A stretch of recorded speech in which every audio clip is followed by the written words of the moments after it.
right, welcome to the 2019 Women in Publishing Summit. If this is your first presentation that you've been able to catch, I'm Alexa Bigwharf, author coach, and publisher, and the host of this amazing summit to bring all kinds of resources, information, support, emotional support, all those things to women who are either thinking about somewhere in the process of writing and publishing a book or have published the book and need more help and resources to get moving forward with it.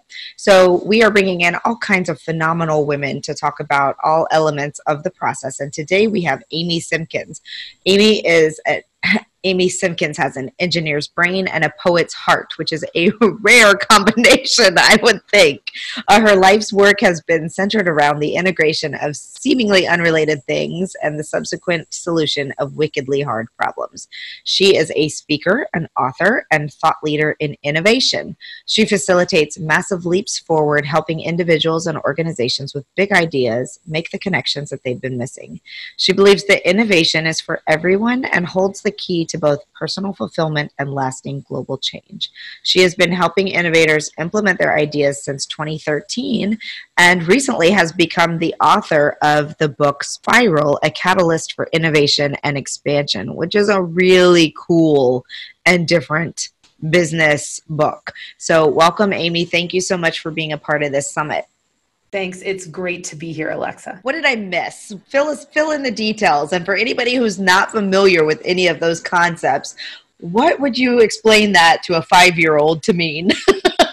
So my educational background is in engineering, and when I was growing up, I thought that I was going to be a career engineer for my life. And that's what I did. I went out into the corporate world. I got the corporate engineering job, which is what you're supposed to do as an engineering graduate.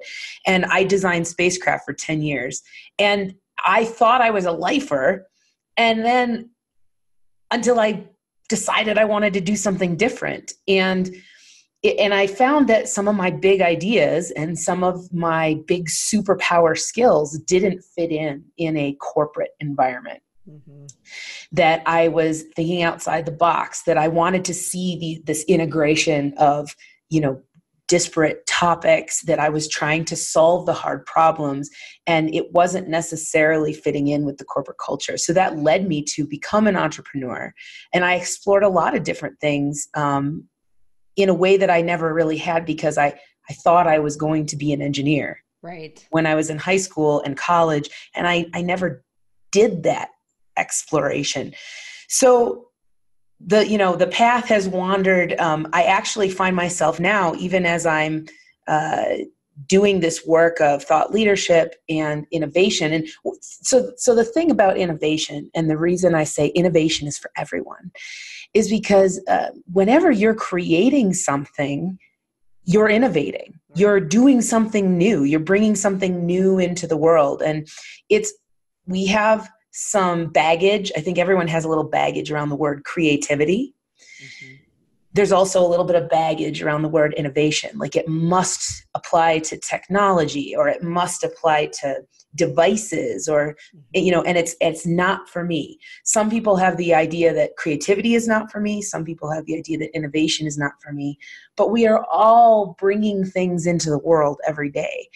And so as I moved through my career of from engineering into more of a life coaching area, into more of a business strategy coaching area. And now I co-founded a renewable energy company with my husband, and I'm currently the CEO of that venture. And so I find myself back in tech as a woman in a leadership position in a startup.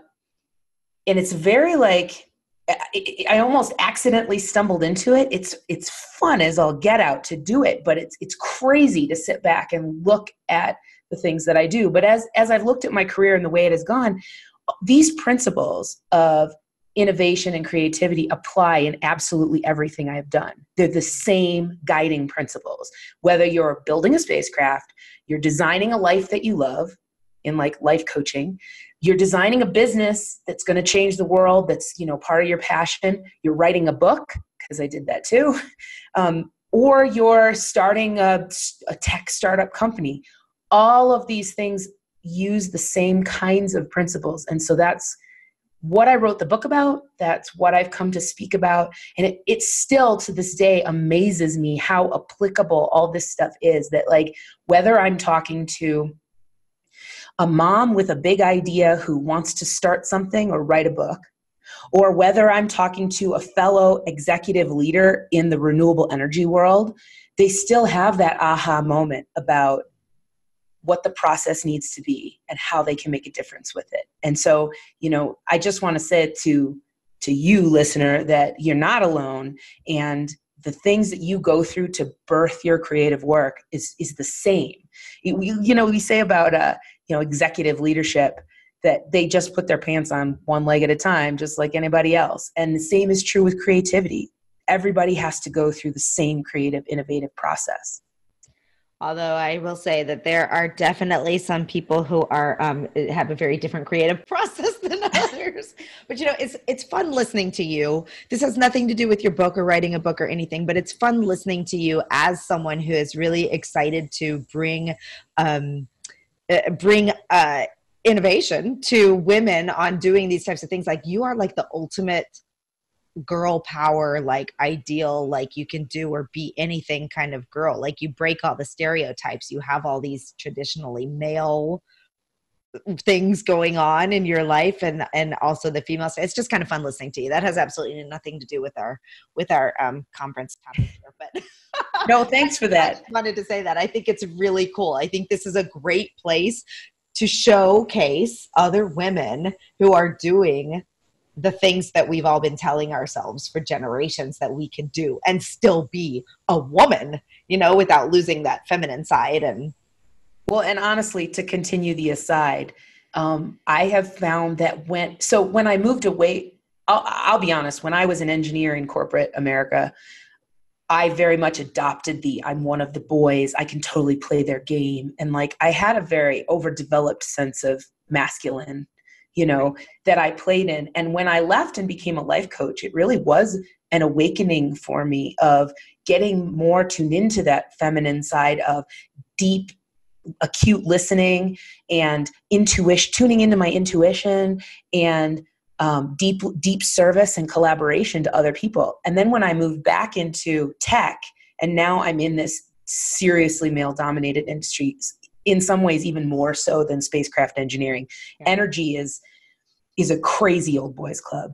And but bringing that sense of femininity into it, yeah, in the sense of like that you actually listen to the problem they're talking about, it's so refreshing. And we have clients who hire us specifically because of that, because I'm not afraid to say, let's work this out together. Let's be more collaborative. Let me listen to you some more. And those, like, they're really potent, powerful skills. And I think the male-dominated industries are waking up that, yeah, we need more of this sensibility. And hence the whole publishing is a very similar institution. It's been driven largely by men for a very long time. And it's interesting because I've seen this article get passed around a couple of times, but you've probably seen this article, the thing that says the most successful female authors are the ones who write under male pen names. And, so that's a whole bunch of that, like, let's make this a safe space and a creative, like, growth space. So this is my own sense of innovation. How do we, exactly. How do we expand more femininity into a place where really it's so many women are writers, editors, even publishing house owners, all kinds of stuff. So anyway, we have completely jumped off track from what I intended to ask you about. All right, so let's talk about how you became an author, because you were doing, I snickered when you said you went from being like an engineer to a life coach, because to me, I'm like, wow, that's like at what point did you decide, okay, I'm going to write a book about my experiences, or was it this is the real question here. Was it that you decided to write a book because you had all this information that you wanted to share with the world? Or was it because you wanted to grow your business and your clientele with the book? Or was it something completely different from that? So it was I had the ideas. I knew I wanted to express it. I knew it was part of my work in the world to leave these ideas out there. And it actually does tie into that shift, that like engineer to life coach shift. And I'll be honest, like it went really quickly from life coaching into business strategy coaching, which goes more toward, a little more left brain, a little more structure than life coaching. But I had a huge identity crisis about it. And, from a person who wanted to be an engineer and was an engineer for so long that it was embedded into my identity, because I decided I wanted to do that when I was 12. Right. So I grew up through high school in those like formative adolescent years saying, I'm an engineer and I'm going to be an engineer. And so it was so embedded into my identity that like when I all of a sudden wanted to try something else, that it was the first exercise of using my intuition to say, I don't know what the heck my heart is doing, but okay, we'll give it a shot. And I had never just done that before. And it felt really good, but it also was terrifying because it felt like losing myself.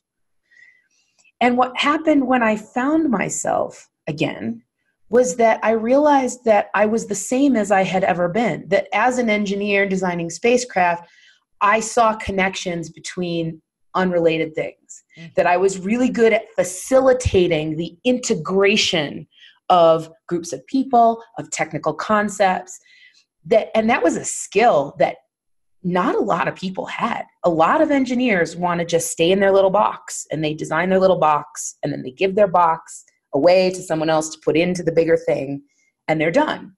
And that's not how my brain works. Right. And as I moved into coaching, I just found that I was just doing the same things. Again, that part of the conflict, the inner conflict in people of designing life and work that they loved and that could change the world was saying, well, I have this idea and I have this idea and I don't know how to bring them together. Or I want to do this work, but I also want to be a mom and I also want to volunteer and I don't know how to bring that together and integrate it into life. And I was like, I'm just doing the same kinds of work. I'm an integrator and I'm an architect, whether I'm working on spacecraft or I'm working with an individual. And then I got into business consulting and it was like, wait a second, it's just the same thing again. People saying within their business, I have, this product and I'm afraid it's not a cohesive brand, or, and I don't know how to put those together and then bring it into reality. I don't have a strategy for that. And it's like, this is just engineering. It's just, I did spacecraft engineering, I did life engineering, and then I did business engineering. And I started to see, again, it's a little meta, that I started to see all these seemingly separate fields, touchy-feely field of coaching with the hard, cold math of engineering. And I'm like, we're just doing the same things, guys. The same, if it's all just an exercise in design, then the same principles should apply. Right. And so we can draw from the design of engineering and apply it to the design of a beautiful life or a beautiful business that impacts the world. And similarly, we can draw ideas from life coaching and personal development and apply them in engineering in terms of collaboration and in terms of allowing the ideas to kind of sit and marinate and figure things out, because it's all the same exercise. And so that was like the fundamental idea behind the book. And once I got to that point of saying, I see it, I can see the connections, I knew I was going to write a book. I didn't actually start writing the book for about 2.5 years after that. Oh, wow. Because it was like, I needed a little more experience. This is such an engineering thing to say. I needed to validate the data. Yeah. So I had a theory that this is how it worked, that it was applicable, but I needed to work with some more business owners and work them through this design innovation process with their business to make sure I was right, to make sure that the ideas were sound for the book. Some people, when they write books, nonfiction, they go out and do a bunch of research and they look in the literature, they might do interviews. In my case, I was doing my own research. I was doing my own case studies to make sure the ideas were sound. Yeah. And I was kind of like, I want to write, but you know, it's not time yet. I had this real intuitive gut feel that it's not time yet. It's not time yet. And it was at the total solar eclipse that was last year in August. It was August. Mm-hmm. August. Yes. And I live in Denver, so we had the partial, and so we drove up into Nebraska to be in the totality, the path of totality. And it was basically like one of those like moments, like inspiration moments, craziness of now's the time, like the idea's time has come, and now start writing. And I came home from that and I was like, I'm hiring a book coach, I'm opening Word on my computer, like this is going to happen. And so that was sort of the process. I definitely had the idea. I knew I wanted to develop the ideas more. Uh-huh. And then it was kind of like, all right, like now's the time to put it out there. Well, you know what, and this brings me to a point that I want to hit in there, is that a lot of us self-publishing and even like publishing through smaller presses and stuff like that, like we see a lot of people talking about how you can write your book this weekend and publish it by next week and be making thousands of dollars and whatever. And I would like to take this moment to say, when that's a myth.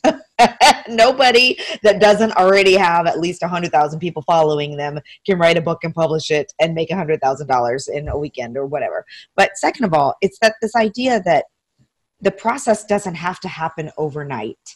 If you have an idea, you can take the time to plan it out and do the things that you need to do the research. I have another girlfriend who is not, one of my clients actually, but she's become a good friend. It's not an engineering type book, but she interviewed like 300 people to have the results that she wanted to put together into her book, right? So it took her 3 years of interviews, and that's okay. It's okay to take the time. It's okay to do the research. It's okay to take the time because you want your book to be everything it's supposed to be. So I appreciate you sharing that it wasn't like you just decided and then you wrote your book and then it was out like a month later, because that's, I think, important for people to have a very realistic idea of a timeline. And then there are some people who have all the information already right here, and all they do have to do, if they don't have any other distractions in their lives, they can sit down and pump it all out in one weekend. Right. But there's still more to the process. Well, and I think it also depends on kind of what your goals are as well for the book. There's you asked, did I want to grow my business or did I want to get the idea out? And for me, it's the former. And if and when it grows my business, and we can talk about that in a minute, that's a bonus. Yeah. If you're designing a book to grow your business, to open up a very niche market, you can target the title, you can target the words, and it might go faster for you. So it's all, I think it depends on what your objective for the outcome of the book is, about how fast it could go. Just as a point of information, from that time I started writing. So the eclipse was August 2017, and I launched my book September 18th, 2018. So it was a year and a month after the eclipse. That was the writing, the editing, that whole process. In some ways, and we can talk about this too, I wish that I had left myself a little bit more of a gap between finishing the editing and launching the book in order to allow for the marketing part. Yeah.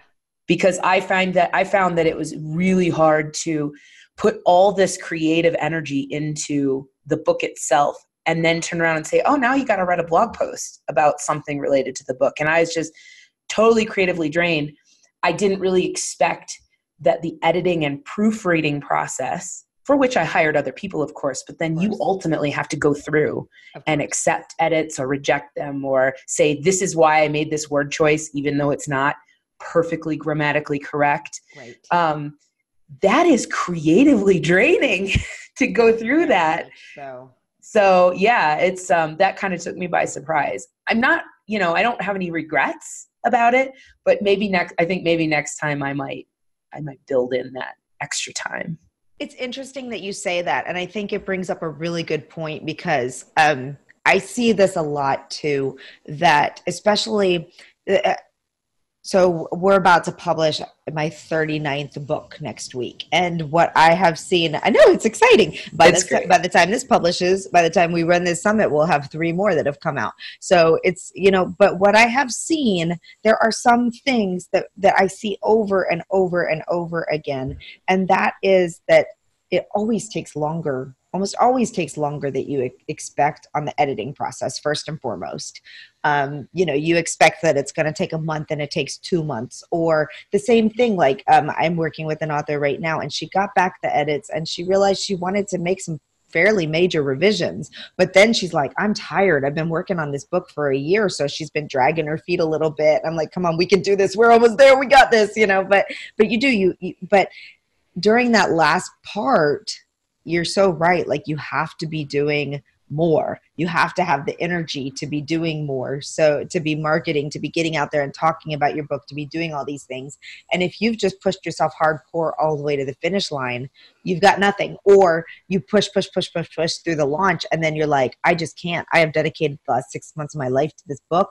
I just can't anymore. And those first 3 months post-launch are probably the most important time for you to be really busting it again, So for those of you who are in the process and are pushing really hard to meet a deadline, unless you're with a traditional publisher that has said this is your deadline, really consider if there was a reason that you said you have to publish by March 1st or April 1st, and figure out if you can add in some wiggle room. That would be my advice. I don't know. It sounds like you would agree. Yeah, I definitely agree. And again, no regrets. I mean, I slipped it out once. I had originally targeted, I like my quarter days. So I had originally targeted like a summer solstice kind of launch, and it got to be March, and I looked at the calendar and I was like, oh, I don't think that's even physically possible to get through all of what needs to be gotten through. And so I said, okay, I thought summer solstice, and we'll get people who want to read for the summer, right?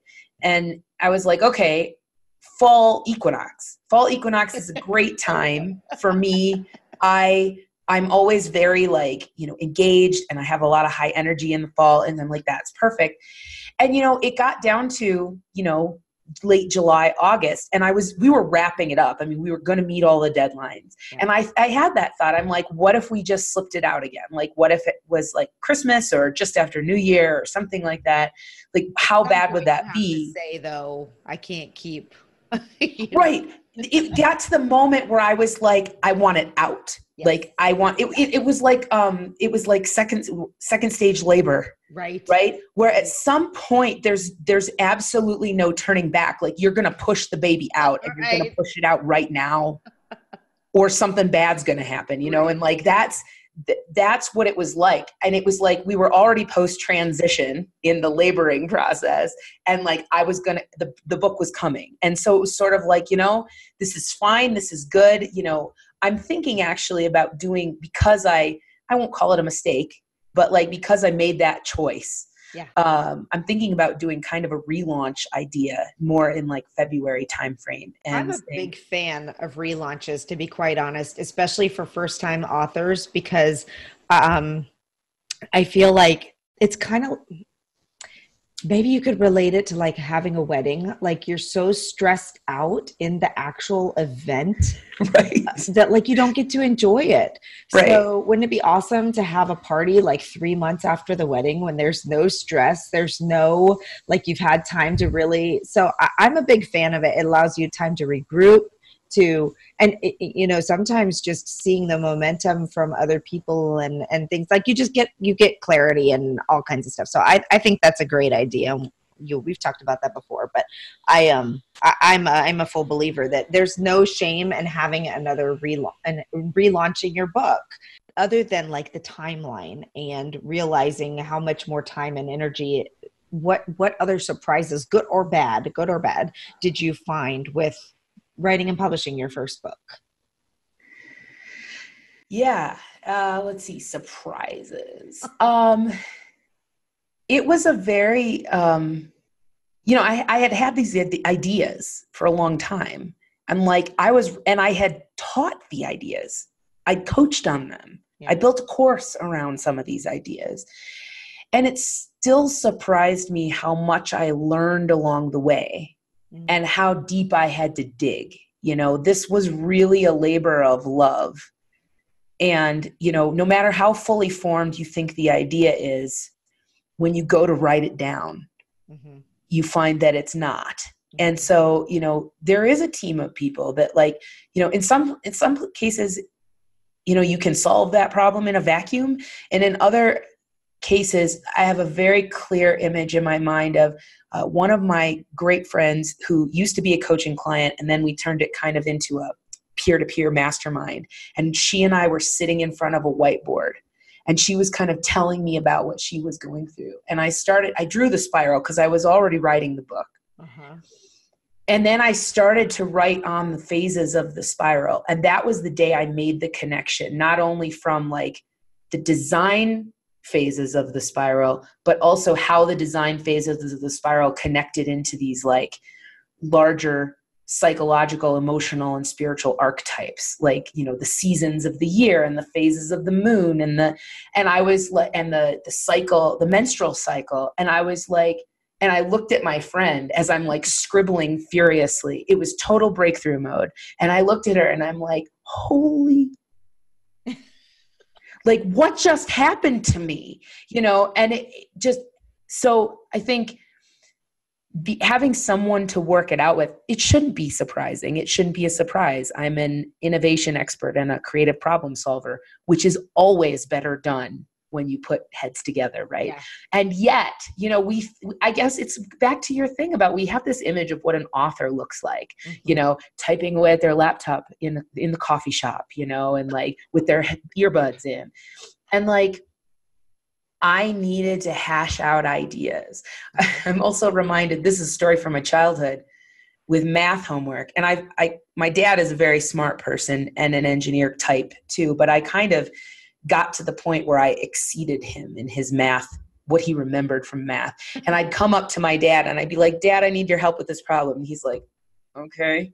And I'm like, I talk him through it. I'm like, well, see, first I did this, and then I multiplied by -1, and then I subtract. Oh, I wasn't supposed to subtract that. I was supposed to add. Thanks, Dad. And he was like, anytime. yeah. And sometimes you just need that to work out your process, and it's so helpful. I did hire a book coach. I know Alexa offers book coaching as well. It is so powerful to have someone who's there with you, and to work out those things and to ask you those questions, that you thought were fundamentally understood. And then your coach is like, I don't understand what you meant there. And I'm like, oh, okay, well, that's 3 more paragraphs because I need to explain that, so those sorts of things. Well, and there's something to be said for accountability as well, because can you imagine if you didn't have someone holding you to timelines and deliverables and okay, this has to be done by this date if you're going to hit this date. And we're busy just as as people, as moms, as women, as entrepreneurs, as whatever it is you're doing. You have a lot going on, and a book is another huge, massive thing happening in your life. There's a sense of prioritization that has to happen. There are other things that come in and take priority. Yes. I'm running a business. I'm a mom of 3. And at some point you have to say, what is the priority of this book to me? And it's again, it's fine. If this is a book that that's going to take you 5 years to write, that's okay. Yeah. If this is a book you want to get out in the world, you have to find some way to make it a priority for you. That's so true. And to me, yes, the accountability, the investment of getting a coach. Yep. Having to show up to a session and say okay, this is what I did and this is my plan for the next 2 weeks, yeah. And that doesn't mean you're not being gentle with yourself. I didn't really work to deadlines other than saying I wanted to launch in June, which is why we got to March and we're okay. But I was really gentle with myself because I do have a ton of responsibilities. I do have a ton of things that take priority over this. And so it was grace for myself to give myself that extra time and be okay with it.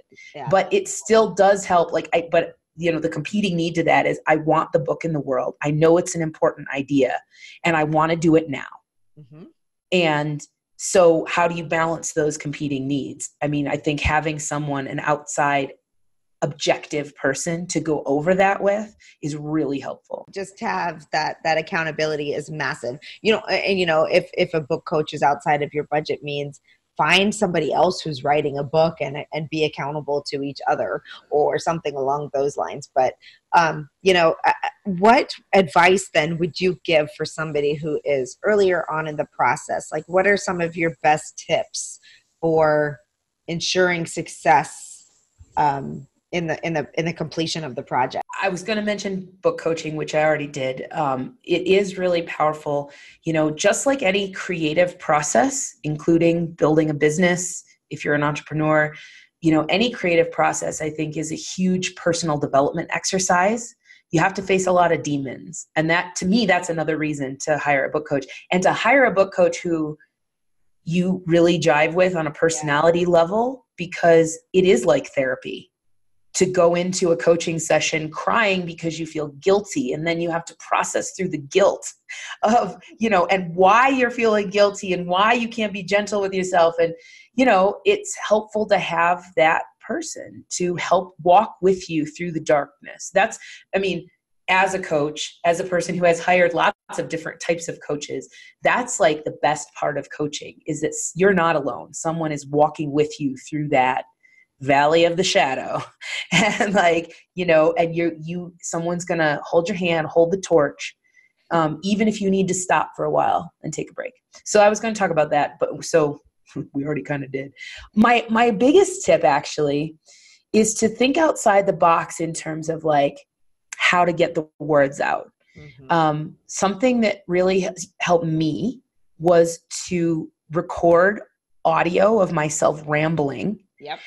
And to get it transcribed. So I used the service rev.com, which is $1 a minute for transcription. And you don't have to talk to a person, because you can also hire a person, but I'm an introvert. Then you have to talk to a person and explain, what you want and stuff like that. I liked rev.com because you just submit your MP3, and 3 hours later, your Word document comes back and it has all your words in it. And then you have to go through there and you have to rip out all of your how do I want to say this? But it was helpful to hash out the ideas. Yeah. And it enabled me to write. And I mean, like you're saying, the editing process on that is heavy to convert your spoken word to something written. But the flip side of that is enabled me to get the ideas out and not have to be sitting at the laptop. I could be driving in the car. I could be on a walk. If I had an idea while I was at the playground with my kids, just like recording it helped get that initial, it gets over the blank page. You get some of the words out, and then you can go back and say, well, that's not what I meant at all. And even if you end up ripping out a ton of stuff, you still furthered the thought process. And so that was super helpful to me. I recommend audio with transcription. There's lots of different ways that service is offered. Some people will just got simple transcription and then I edited it. You can also hire someone to transcribe it and then turn it into something, take out all your verbal tics and turn it into something that's more like writing. Obviously a little more expensive that way. Other outside the box ideas for that, like nano, I call it NaNoWriMo. Some people say NaNoWriMo, tomato. Writing month. Yeah, I know, but it's just writing month. Anyway, I'm from Michigan. I pronounce things weird. It's just blame the Midwestern. You're not a reader. You're not a reader. It's not reader month. Okay. So, but I mean, what a great way, like, to provide yourself with kind of a structure. Yeah. Whether you're writing a novel or not, whether you get the whole thing done or not, right. Like a goal of writing 10,000 words a day or what? It's like 2,100 if you stay on task. There you go. Right. 2,000 words a day.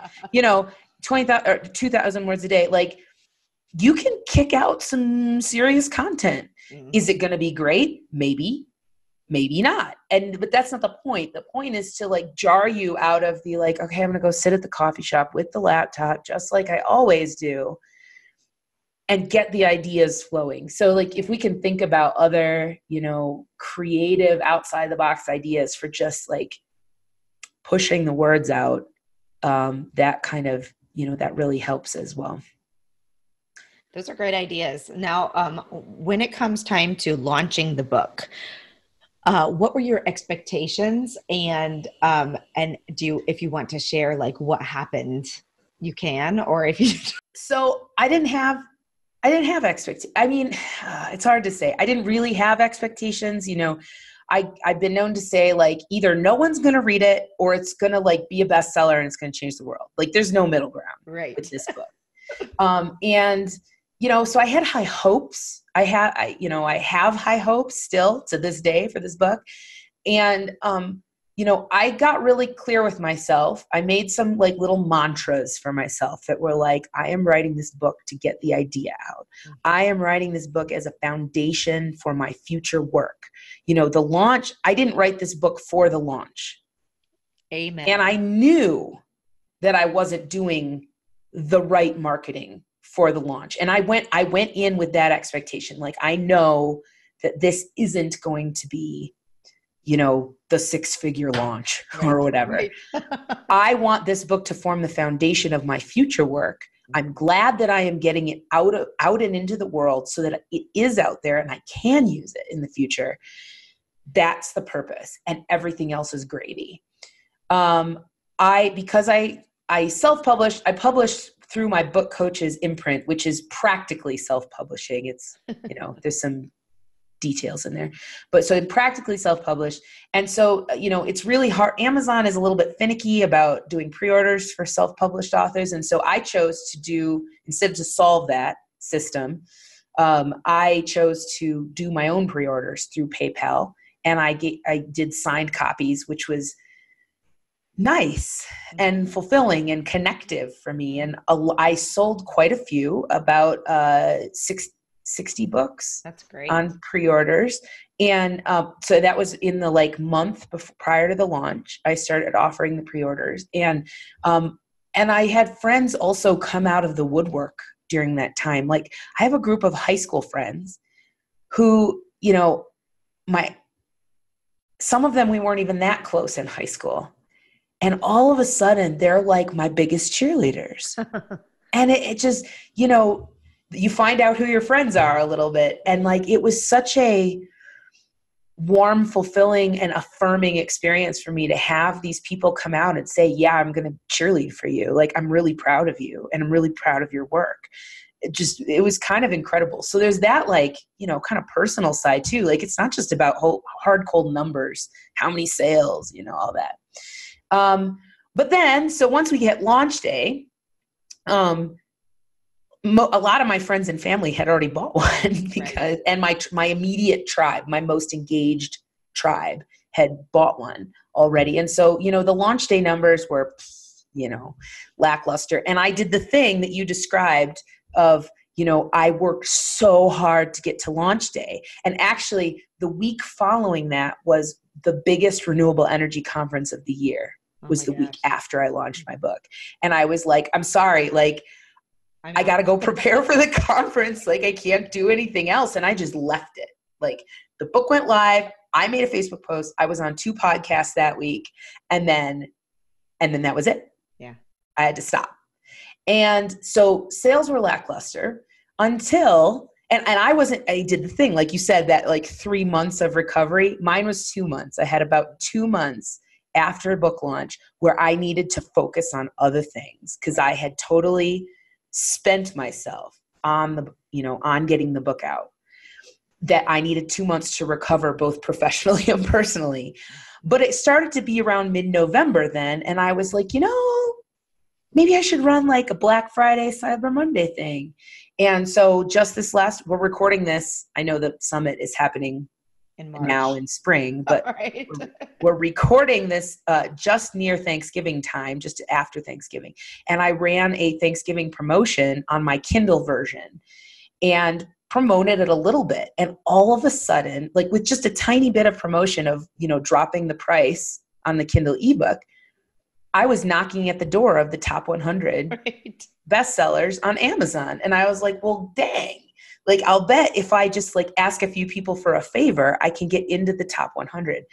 And it turned into a kind of accidental marketing campaign where I hit number 11 in small business and entrepreneurship, which I think is a pretty giant category myself. Huge. And even gianter, I hit number 78 in general self-help on Kindle. Amazing. And so like I'm pretty millions pleased with that. What's that? I said, because that's a category with like millions of books.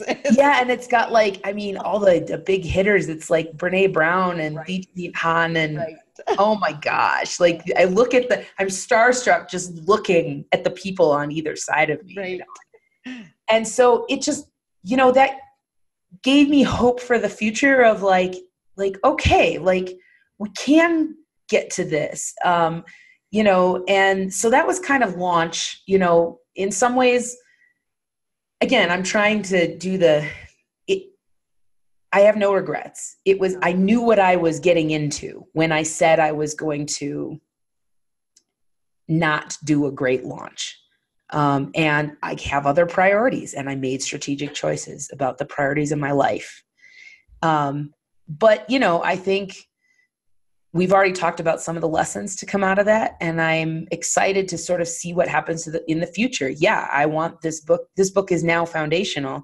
And I think you had also asked Alexa about, the impact of having a book on, business or life or whatever. And it's funny to me how having a book is like instant credibility. Mm-hmm. Like you hear that said all the time, and now I'm just another person saying it. Right. But like I heard that before I wrote a book. And I'm like, yeah, instant credibility. Like I have an engineering degree from MIT, and I designed spacecraft for 10 years. And now I'm the CEO of a tech company. So it's not like I'm lacking credentials. Right. But like I wrote a book, and all of a sudden people want to talk to me. Oh, you're an author. Right. Like it's crazy. Like they didn't want to talk to me yesterday, but now, sorry, I hit the mic. Now you're an author. So right now I'm an author. So like, yeah, instant credibility. And I'm excited to see where that takes me over the course of the next year in terms of speaking, in terms of some, recognizability. And I hope to continue writing and speaking on this topic, as I'm growing as an entrepreneur, and a innovator. Mm-hmm. I'm excited to write the next book, and I'm excited to help people work through the material in this book and all of that stuff. Well, a couple key things there. First of all, I thought you had a great launch, so don't be hard on yourself. I mean, I thought you did a lot of great preparation before it. You did all the right things. You're a published author. Congratulations with a great book. So let me just give you since I poo-pooed myself a little bit there about the launch. Let me give you guys exactly what I did do. Awesome. And so if you feel like you can't prioritize this full up 6-figure launch, here's what I did do. I prepared a social media campaign using the graphics from the cover of my book, and I put quotes that I liked. And basically what I did was anytime my editor would make a little comment in the margin that was like, ooh, that's a good line, I would pull it out and put it in a separate Word file and be like, that's a quote. For Instagram. And so I made Instagram and Facebook images using Canva, and I just stockpiled them in a folder. And then, 45 days out from launch, I started to every day or every other day. And I used a hashtag daily spiral and hashtag spiral book were my hashtags. And I would share them, and I had people who shared them because they thought they were inspirational. I solicited advanced reviews from some really big names, like aspirational big names. I solicited Seth Godin. I solicited Liz Gilbert, and from, my friends, and, some like medium-sized names. And then also, from my friends, I had a couple people who were like, they're not famous. They're not visible. They don't do Facebook Lives every day or anything, but they really loved the book material and they wrote great reviews. So I got a few kind of at all of those levels. I did not get Seth Godin or Liz Gilbert, but I did get the founding managing director of the MIT Center for Entrepreneurship. Wow. Is my kind of flagship review there. Yeah. which kind of was, it felt like a big deal. And obviously it felt, amazing to have Ken read my book and say, yeah, this is good stuff. Like, and this reflects my experience as a serial entrepreneur at that level. So that was really cool. So I solicited reviews, and then when I got their reviews, I took quotes from those reviews and put them on social media cards and put them into the campaign. And that's kind of what I did. I didn't do a ton of blog posts because, again, I felt creatively drained. I did a couple of announcement posts, like it's coming and now you can buy it and here's the link. I promoted the pre-order link with signed copies. And that was kind of the idea. And then I got on a couple of podcasts who just happened to have slots available that week. I didn't strategically do that. In the future, maybe I will strategically do that. But those two podcasts, they were like, oh yeah, sure. If your book is launching next week, I'll put you on next week, And so that was great. And that was kind of what I did for launch. So if you're feeling like you're not able to prioritize it, and that's the biggest thing is choose the thing that's right for you. If it's easy to write a blog post, write blog posts.